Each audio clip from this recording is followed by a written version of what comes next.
The final countdown, tinged with nerves and anxiety, Neo Goliath Kandlovu is one of over 923,000 learners that will sit for this year's exam. We didn't go to school every day, so there wasn't enough time to get prepared for grade 12, literally.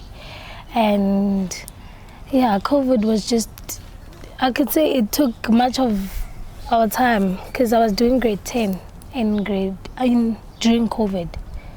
Yeah, so it wasn't sufficient enough. From my perspective, these couple of months have been quite a little bit hard. But according to me, hard work and discipline gave it my best. So they helped me proceed to achieve progress through these months. The Department of Education acknowledges that this class was compromised by a myriad of hurdles. This group of 2022 are the worst affected in the history of the country, because in grade 10, when the COVID hit in 2020, they were the ones that came very late back to school. They did not finish their curriculum, and yet they went to grade 11. And in 2021, grade 11, they also had to battle through the start and stops of schooling because of COVID. It was still there, but they were also learning through masks because of the requirements in terms of COVID restrictions. And again, from a curriculum perspective, they suffered. We hope Eskom will come to our rescue. We raise with them our concerns insofar as the practical subjects are concerned, like computer applications technology, information technology, sign language, but also at marking centers. The capturing becomes a challenge because once marking has taken place, the information must be captured into a system which will send it back to DBE. So we need to make sure that there's a smooth processing of that data. Then there's the prospect of blackouts adding to the learners' and invigilators' woes.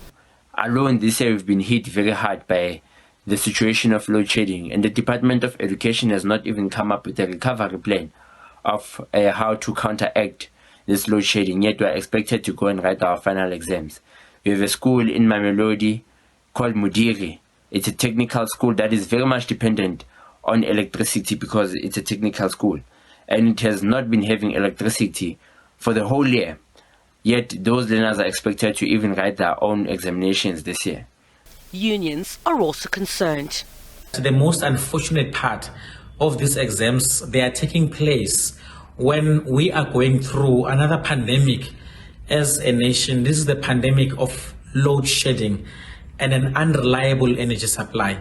We are concerned as a union in terms of how this can possibly affect the operational factors in the context of when our learners will be sitting down to write their exams.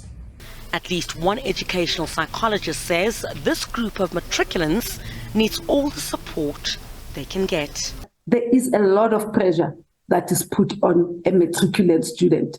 There's a pressure from home, there's pressure from school because the principal wants the best results for the minister to be able to acknowledge them. There's pressure from society, there's pressure from peers. So all those combined cannot leave a person normal. They will be anxious, but I have to say this group, I have worked with a few of them actually in various schools, and this group is more resilient and ready for whatever side that the current status of the world takes us.